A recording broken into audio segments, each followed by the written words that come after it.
الحمد لله وكفى وسلام على عباده الذين اصطفى أما بعد قال الله تبارك وتعالى أعوذ بالله من الشيطان الرجيم بسم الله الرحمن الرحيم يا أيها الذين آمنوا كتب عليكم الصيام كما كتب على الذين من قبلكم لعلكم تتقون وقال النبي صلى الله عليه وسلم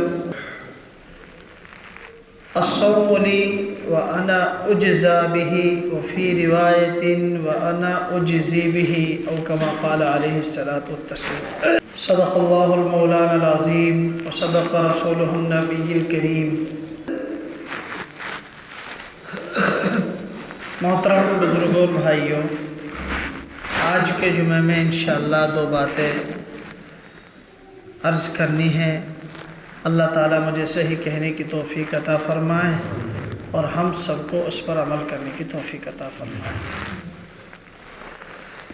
اللہ کا احسان ہے، کرم ہے، فضل ہے کہ اس اللہ نے ہمیں رمضان المبارک کا وہ ماہ مقدس نصیب فرمایا جس کی آمد کے لیے، جس کو پانے کے لیے رسول اکرم صلی اللہ علیہ وسلم ایک نہیں، دو نہیں، تین نہیں، ایک ہفتے نہیں، دو ہفتے نہیں، بلکہ پیارے آقا جناب محمد الرسول اللہ صلی اللہ علیہ وسلم 2 مہینے پہلے سے دعا مانگا کرتے تھے۔ رمضان اس سے پہلا جو مہینہ تھا وہ شعبان تھا، اور شعبان سے پہلے جو مہینہ تھا وہ رجب کا مہینہ تھا۔ جب آپ رجب کا چاند دیکھتے تھے تو حضور اکرم صلی اللہ علیہ وسلم یہ دعا فرمایا کرتے تھے، اللہم بارک لنا فی رجب و شعبان، اے اللہ یہ جو رجب کا مہینہ ہے اور یہ جو شعبان کا مہینہ ہے، ان دونوں مہینے میں تو ہمیں برکت عطا فرما، ہماری صحت میں، ہمارے اعمال میں، ہمارے اوقات میں برکت عطا فرما، وبلغنا رمضان، اور عافیت کے ساتھ۔ عافیت کا مطلب کیا ہے کہ ہم تندرست بھی ہوں، صحیح سلامت بھی ہوں، اور دنیاوی الجھنوں کی کوئی الجھنیں بھی نہ ہوں، کوئی کسی طرح کی ٹینشن پریشانی نہ ہو، اس حال میں ہمیں رمضان کا مہینہ نصیب فرما، وبلغنا رمضان، اور عافیت کے ساتھ ہمیں رمضان تک پہنچا دیں۔ تو نبی علیہ السلام اس مہینے کی آمد کے لیے، اس مہینے کو پانے کے لیے 2 مہینے پہلے سے مستقل یہ دعا فرمایا کرتے تھے، اور پھر شعبان کے مہینے میں مستقل اس کی تیاری کے لیے آپ روزہ رکھا کرتے تھے۔ تو خوش نصیب ہیں ہم کہ اللہ تعالیٰ نے ہمیں یہ ماہ مقدس، یہ برکتوں والا مہینہ عطا فرمایا ہے۔ اللہ رب العزت نے اس مہینے کے روزوں کو ہمارے اوپر فرض کیا ہے۔ فرض کا مطلب یہ ہے کہ اس کو ادا کرنا ہی کرنا ہے، بغیر ادائیگی کے کوئی چارہ نہیں ہے، کوئی معافی نہیں ہے۔ اللہ تعالیٰ نے قرآن میں ارشاد فرمایا ہے، یا ایھا الذین آمنوا کتب علیکم الصیام، اے ایمان والو ہم نے تمہارے اوپر روزے فرض کیے ہیں۔ رمضان کے روزوں کو کیا کیا ہے؟ فرض کیا ہے۔ کیوں فرض کیا ہے؟ اس کی آگے وجہ بیان کی ہے۔ فرضیت کا مقصد کیا ہے؟ صبح سے شام تک کھانے سے رکنا، پینے سے رکنا، نفسانی خواہشات سے رکنا، 13 گھنٹہ 14 گھنٹہ بھی ٹائم بڑھتا چلا جائے گا، 15-16 گھنٹہ ہو جائیں گے۔ اس کا مقصد کیا ہے اللہ تعالیٰ نے آگے بتایا ہے۔ اس سے بیچ میں اللہ رب العزت نے ہماری حوصلہ افزائی کے لیے، ہمت افزائی کے لیے یہ ارشاد فرمایا ہے کہ ہم یہ جو روزوں کی فرضیت ہے، یہ ہم تم سے اس کام کو نہیں لے رہے، تمہارے اوپر ہی ہم نے روزے فرض نہیں کیے ہیں، کوئی ایسی چیز نہیں ہے کہ تم ہی اس کو ادا کرو گے، بلکہ کما کتب علی الذین من قبلکم، جو تم سے پہلے لوگ آئے ہیں انہوں نے بھی روزے رکھے ہیں، انہوں نے بھی اللہ کے اس حکم کو پورا کیا ہے، انہوں نے بھی اس فریضے کو ادا کیا ہے۔ اس سے اللہ رب العزت نے ہمارا حوصلہ بڑھایا ہے، ہمت افزائی کی ہے کہ تم گھبراؤ مت۔ جیسے ہم ایک بچے کو کہتے ہیں نا، بھئی آپ یہ کام کر لو گے، آپ گھبراتے کیوں؟ آپ سے پہلے بہت سے لوگوں نے یہ کام کیا ہے۔ تو ایسے ہی اللہ رب العزت نے کہ یہ لوگ گھبرائیں گے کہ اتنے 30 دن کے روزے ہم کیسے ادا کریں گے، کیسے ہم بھوکے رہ سکتے ہیں، کیسے ہم پیاسے رہ سکتے ہیں۔ اللہ تعالیٰ نے فرمایا کہ یہ کوئی نئی بات نہیں ہے کہ آپ ہی اس کو ادا کرو گے، بلکہ آپ سے پہلے بہت سے لوگوں نے، امتوں نے اس حکم کو کیا کیا ہے، پورا کیا ہے۔ ہاں یہ الگ بات ہے کہ ان کے روزے اور ان کی تعداد میں کیا تھی، کیفیت میں، تعداد میں، شکل میں الگ نوعیت تھی۔ اور کسی امت کا روزہ یہ تھا کہ صبح سے شام تک خاموش رہنا ہے، 3 ہی روزے تھے، 3 ایام 3 ہی روزے تھے، اس میں فرق تھا۔ لیکن اللہ رب العزت نے روزہ ان سے بھی کیا ہے، رکھوایا ہے۔ کیوں رکھوایا ہے؟ پہلے لوگوں نے کیوں روزہ رکھا؟ اللہ رب العزت محمد صلی اللہ علیہ وسلم کی امت سے روزے کیوں رکھوا رہا ہے؟ اس کے پیچھے لوجک، منشا، اللہ کی چاہت کیا ہے؟ اللہ تعالیٰ نے اس کو آگے فرمایا لعلکم تتقون، یقیناً تم متقی بن جاؤ گے۔ یقیناً تم کیا بن جاؤ گے؟ متقی بن جاؤ گے۔ یہ ہے روزہ رکھنے کا مقصد۔ صبح سے شام تک جو بھوکا رہ رہے ہیں، صبح سے شام تک ہم جو پیاسا رہ رہے ہیں، نفسانی خواہشات سے رک رہے ہیں، لغویات سے رک رہے ہیں، بہت ساری وہ چیز جو جائز ہیں کچھ گھنٹوں کے لیے وہ ناجائز ہو گئی ہمارے لیے، ہم ان کو استعمال نہیں کر سکتے۔ اس کے پیچھے مقصد کیا ہے؟ لعلکم تتقون، یقیناً تم متقی بن جاؤ گے۔ تقوی، اس کے لیے روزہ رکھوایا ہے۔ اب تقوی کیا ہے، متقی کون ہے، یہ سمجھنا ہے ہمیں۔ اصل تو تقوی آئے گا کیسے، یہ یہاں سمجھنا ہے۔ تو ہم تقوی کی مختلف تعریف کر سکتے ہیں۔ آسان سمجھنے کے لیے ہے، تقوی کہتے ہیں ایسی روشنی کو کہ جس کے اجالے میں بندہ نیکیاں کرنے لگ جائے اور برائیوں کو چھوڑنے والا بن جائے۔ بہت آسان بات۔ تقوی اندر کی وہ روشنی، دل کی وہ کیفیت، اندر کا وہ اجالا جس کے اجالے میں کوئی بندہ چھوٹی سے چھوٹی اور بڑی سے بڑی نیکی کو کرنے والا بن جائے اور چھوٹے سے چھوٹے، بڑے سے بڑے گناہ کو چھوڑنے والا بن جائے۔ یہ تقوی کی آسان تعریف ہے۔ دوسری تعریف یوں کر لیں، تقوی کہتے ہیں اس راستے کو جو بندے کو جنت کی طرف لے جائے اور جہنم والے راستے سے ہٹا دے، اور وہ نیکی والا راستہ ہے۔ سمجھ میں آ رہی بات؟ تو روزہ رکھنے سے اندر کی وہ کیفیت بن جائے گی جس کیفیت سے بندہ نیکیاں کرنے والا بنے گا اور برائیوں کو چھوڑنے والا بنے گا۔ اس کی مثال لہم صحابہ اکرام رضوان اللہ علیہم کے دور سے۔ صحابہ نے نبی علیہ السلام کی صحبت میں رہ کر یہ کیفیت اپنے دلوں کی بنائی، ان کے دلوں کو یہ روشنی نصیب ہوئی، پھر ایسی نصیب ہوئی کہ کوئی دیکھے یا نہ دیکھے وہ ہر حال میں اللہ سے ڈرتے تھے۔ تقوی، اللہ کا خوف۔ تقوی کی بہت آسان تعریف، اللہ کا خوف۔ صحابہ اکرام ہر حال میں کس سے ڈرتے تھے؟ اللہ سے ڈرتے تھے۔ اس کی مثالیں لو، بہت ساری مثالیں۔ حضرت عمر رضی اللہ تعالی عنہ امیر المومنین ہیں، 24 لاکھ مربع میل پر ان کی بادشاہت ہے۔ یعنی 24 لاکھ کا مطلب یہ ہے یہاں بیٹھ جاؤ تو 24 لاکھ ادھر، 24 لاکھ ادھر، 24 لاکھ ادھر، 24 لاکھ ادھر، ان کی بادشاہت ہے، بادشاہ امیر المومنین ہیں۔ ایک دن ایک شخص آیا اور کہا امیر المومنین کسی آدمی نے مجھ پہ ظلم کیا ہے، آپ مجھے انصاف دلا دیں۔ تو حضرت عمر رضی اللہ تعالی عنہ نے اسے ایک کوڑا مار دیا کہ جب میں حکومت کے کاموں کے لیے بیٹھتا ہوں، انصاف کے لیے بیٹھتا ہوں، جو سماجی کام ہے ان کو نپٹانے کے لیے بیٹھتا ہوں تو اس وقت تو تم لوگ آتے نہیں ہو، اب جب میرا دوسرا کام کا وقت ہو گیا ہے اب تم آتے ہو، تو اس کو ایک کوڑا مار دیا۔ وہ شخص چلا گیا۔ جیسے ہی وہ گیا حضرت عمر رضی اللہ تعالی عنہ کے دل کی کیفیت بدلی اور فوراً کہا عمر تو ذلیل تھا، اللہ نے تجھے عزت عطا فرمائی۔ عمر تو گمراہ تھا، اللہ نے تجھے ایمان کی ہدایت عطا فرمائی۔ عمر تو اونٹ چرانا نہیں جانتا تھا، اللہ نے تجھے بادشاہ بنایا ہے۔ آج ایک شخص انصاف مانگنے آتا ہے تو اسے کوڑا مار کے بھگا دیتا ہے۔ اپنے دل کو یہ ملامت کی، پھر اس شخص کو اسی وقت بلوایا۔ کس نے بلوایا؟ یہ دیکھو کس نے بلوایا ہے، جس کے خوف سے شیطان راستہ چینج کر دیتا تھا۔ کس نے بلوایا ہے؟ جس کا ہاتھ قیامت کے دن رسول اللہ صلی اللہ علیہ وسلم کے ہاتھ میں ہوگا۔ کس نے بلوایا ہے؟ جو نبی علیہ السلام کے پہلو میں سوئے ہوئے ہیں۔ کس نے بلوایا ہے؟ جس کے بارے میں حضور نے فرمایا میرے بعد اگر کوئی نبی آتا تو عمر آتا۔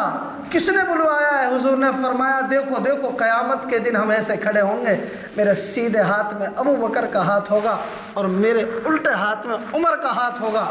اس عمر نے بلوایا ہے اور بلوا کے اس کے ہاتھ میں وہ کوڑا دیا اور کہا بھائی حساب یہی چکتا کر لے، آخرت میں حساب دینے کی طاقت نہیں رکھتا ہوں۔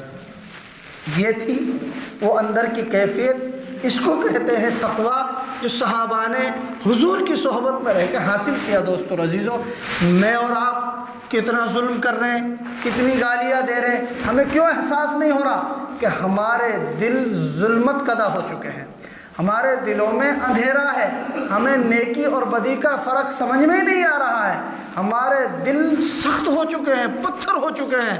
قرآن کریم نے یوں کہا او اشد قسوہ، پتھر سے بھی زیادہ سخت ہو چکے ہیں۔ اور مثال حضرت عمر رضی اللہ تعالیٰ عنہ ایک دن مدینہ منورہ کا پہرا دے رہے ہیں، دیکھا کہ کہیں جنگل میں آگ جل رہی ہے، جنگل میں آگ جل رہی ہے۔ وہاں گئے تو دیکھا کہ کوئی عورت ہے جس نے آگ جلا رکھی ہے، چولہے پہ دیگچی رکھ رکھی ہے۔ اس سے پوچھا اس میں کیا ہے، بچے کیوں رو رہے؟ کہ بھوک کی وجہ سے یہ بچے رو رہے ہیں، پانی رکھا ہے بچوں کو بہلانے کے لیے، میرا اور عمر کا حساب تو آخرت میں اللہ کے یہاں ہوگا۔ اس عورت نے یہ جملہ کہا۔ حضرت عمر رضی اللہ تعالیٰ عنہ گھبرائے، کہا اللہ تیرے حال پر رحم فرمائے، بھلا عمر کو تیرے حال کی کیا خبر ہے؟ کہ ہمارے امیر المومنین کیوں بنے ہیں جب رعایا کی خبر نہیں رکھتے؟ تو اسی وقت گئے بیت المال میں پہنچے، وہاں سے کچھ غلہ لیا، آٹا لیا، گھی لیا، جو بھی لیا بوری میں بھرا۔ غلام ساتھ تھا تو غلام نے کہا کہ آقا اس کو اپنی کمر پہ میں لاد لیتا ہوں۔ تو حضرت عمر رضی اللہ تعالیٰ عنہ نے کہا یہ میرے ذمہ ہے، قیامت کے دن اپنے بوجھ کو میں ہی اٹھاؤں گا، اس کو میں ہی ہلکا کروں گا، یہ میرا کام ہے۔ امیر المومنین بادشاہ ہونے کے ساتھ اس بوری کو اپنی کمر پہ لادا، وہاں گئے، بچوں کو کھانا کھلایا، اور پھر جس طرح ان کو روتا ہوا دیکھا ایسا ہی ان کو ہنستا ہوا دیکھ کے پھر واپس آئے۔ یہ تھا خوف اللہ کا، یہ تھی وہ روشنی جو نیکی اور بدی کی فرق کراتی تھی۔ دوستو عزیزو، اور ہزاروں مثالیں ہیں، سینکڑوں مثالیں ہیں، بھرا ہوا ہے، سیرت بھری ہوئی ہے صحابہ کی مثالوں سے۔ حضرت عمر بن عبدالعزیز رضی اللہ تعالیٰ عنہ کے زمانے میں ایک چرواہا بکریاں چرا رہا ہے، اس سے قافلے نے ایک بکری خریدنے کو کہا، پہاڑ کی دامن ہے، کہا بکری میری نہیں کسی مالک کی ہیں، کہا مالک کو بتا دینا، بھیڑیا کھا گیا، چوری ہو گئی، گم ہو گئی۔ تو کیا جواب دیا اس چرواہے نے؟ عام چرواہا ہے، بڑا کوئی بادشاہ نہیں، عام چرواہا، بکریاں چرانے والا، کیا جواب دیا؟ فَأَيْنَ اللَّهُ، بھائی میں مالک کو پاگل بنا سکتا ہوں، دھوکہ دے سکتا ہوں، لیکن اللہ کہاں گیا کہ میں اللہ کو کیسے جواب دوں گا قیامت کے دن؟ یہ تھا وہ خوف جو صحابہ کو نصیب ہوا تھا۔ دوستو عزیزو، اسی مقصد کے لیے، اسی روشنی کو پیدا کرنے کے لیے، یہی ہمارے دلوں کی کیفیت بن جائے، اللہ تعالیٰ نے یہ روزے کیا کیے ہیں؟ فرض کیے ہیں، اور اس کی پھر مشق کرائی ہے۔ اس کی کیا کرائی ہے؟ مشق کرائی ہے، پریکٹیکلی کرایا ہے کہ یہ میرے بندے حلال کرنے والے بن جائیں اور حرام کو چھوڑنے والے بن جائیں۔ کیسے کرائی ہے؟ بولو کھانا حلال ہے نا بھائی، کھانا حلال ہے کہ نہیں ہے؟ کھانا حلال ہے، پانی پینا حلال ہے، اپنی خواہشات کو پورا کرنا حلال ہے، لیکن ابھی ہم نہیں کھا سکتے، ابھی حرام ہے، ابھی حرام ہے نا۔ اللہ رب العزت نے حرام کو نہیں بلکہ حلال چیزوں کو حرام کیا ہے کچھ گھنٹوں کے لیے، کچھ گھنٹوں کے لیے حرام کیا ہے۔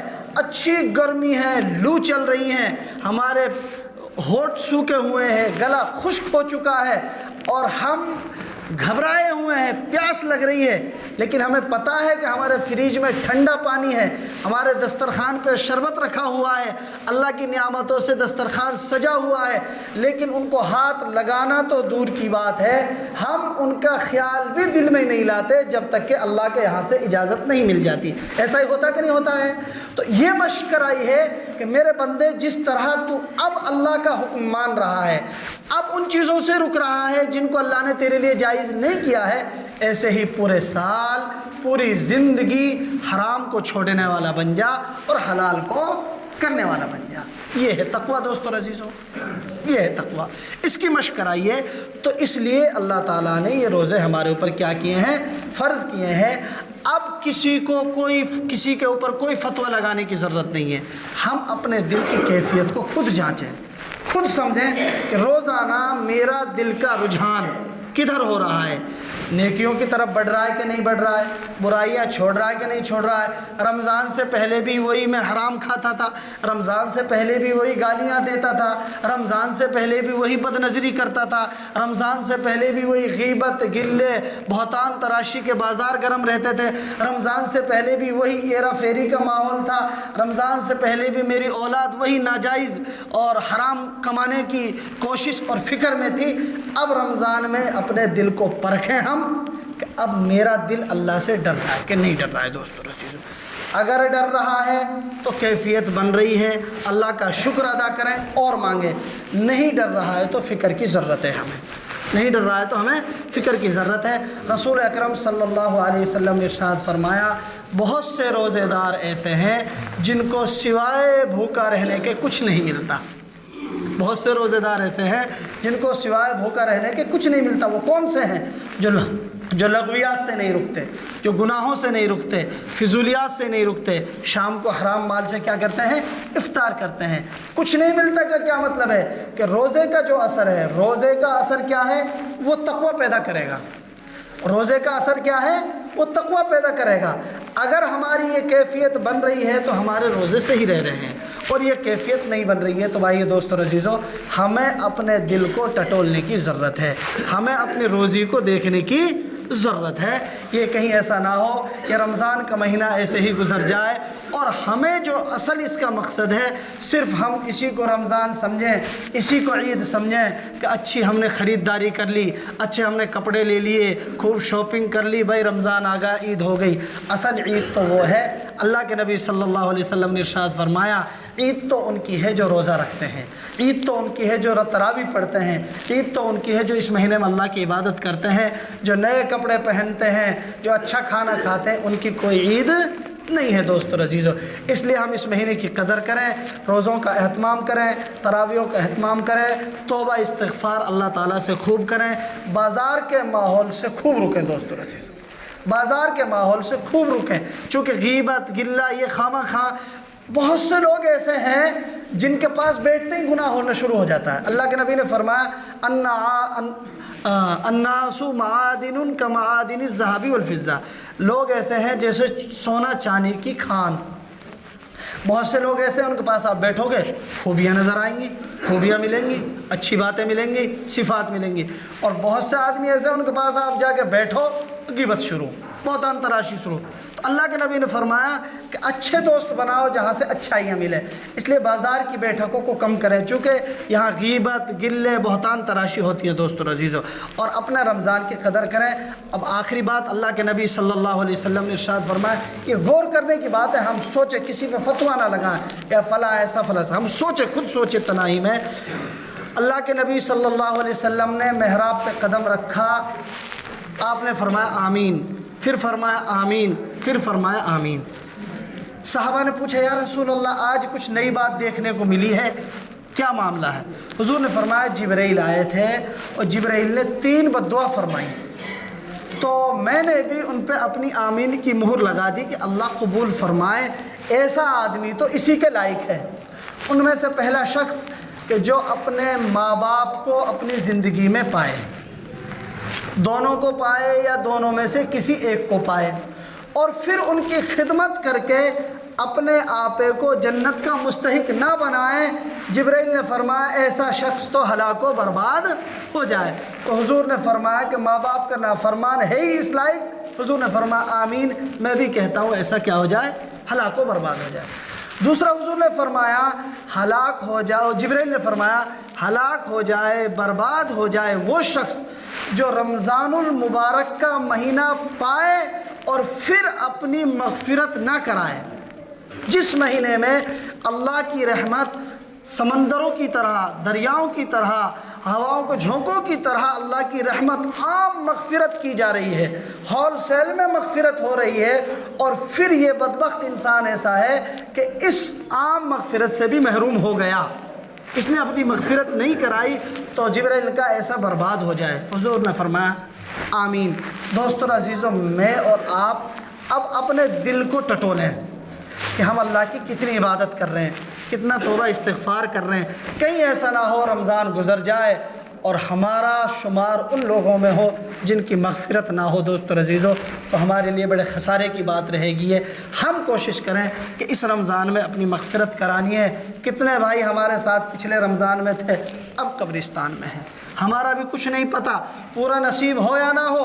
اس لیے دوستو عزیزوں، ہم خوب اللہ کی عبادت کریں، اس مہینے کی قدر کریں اور روزوں کا اہتمام کریں۔ خاص طور سے ہمارے نوجوان، اس وقت جو بگاڑ آ رہا ہے، جو چھوٹا طبقہ ہے، یعنی جو جوانی کی طرف بڑھ رہا ہے وہ ٹھیک ہے الحمدللہ، جو بڑا طبقہ ہے عمر رسیدہ 40 کراس ہے وہ بھی غنیمت ہے، لیکن جو ہمارے معاشرے کی پیور کریم ہیں 35 30 35 40، انہوں نے تو حد ہی زیادہ اڑا رکھی ہے۔ دوستو عزیزوں، تراویح ہوتی رہتی ہیں، لوڈو کھیلتے رہتے ہیں، اور کیا کیا کون کون سی ڈرنک پی رہے ہو آپ لوگ، اللہ رحم فرمائے۔ دوستو عزیزوں، ہمیں تو شرم و حیا کی بات ہے کہ ایک طرف جن کولڈ ڈرنکس کو ہم پی رہے ہیں، ان کولڈ ڈرنک والے ہماری ماؤں پر، ہماری بہنوں پر، ہمارے بچوں پر، ہماری بچیوں پر بم چلا رہے ہیں، اور دوسری طرف ہم ان کا پروڈکٹ پی کے ان کی ہیلپ کر رہے ہیں۔ دوستو عزیزوں، یہ ہمارے لیے بہت شرم کی بات ہے، اس لیے ہمیں بچنا چاہیے۔ کوئی بھی کولڈ ڈرنک ہے وہ اسرائیلی نسل ہے۔ دوستو عزیزوں، ہمیں ان سے دائمی طور پہ چھوڑنی چاہیے۔ اگر ہم نہ چھوڑیں تو کم سے کم ان حالات میں، جب بیچارے ہمارے فلسطینی بھائی حالات سے دو چار ہیں، میں اور آپ ذرا تنہائی میں بیٹھ کے سوچیں کہ اگر یہ پوزیشن ہماری ہو، یہ پوزیشن ہمارے گھر کی ہو، یہ پوزیشن ہمارے علاقے کی ہو، یہ پوزیشن ہمارے بچوں کی ہو، ہماری ماں بہنوں کی ہو، تو ہمارے دل پھٹ جائیں گے۔ دوستو عزیزوں، جو ہمارے فلسطینی بھائیوں کی ہے، تو یہ ماہ مبارک ہے، رمضان کا مہینہ ہے، تنہائیوں میں بیٹھ کے اجتماعی طور پر اللہ تعالیٰ سے ان کے لیے بھی ہاتھ اٹھائیں کہ اللہ وہ تیرے بندے ہیں، تیری بندیاں ہیں، اللہ ہم جیسے بھی ہیں، جس حال میں بھی ہیں، بے شک گنہگار ہیں، باقی دوسروں کے حوالے نہ فرما، ہمیں دوسروں سے نہ پٹوا۔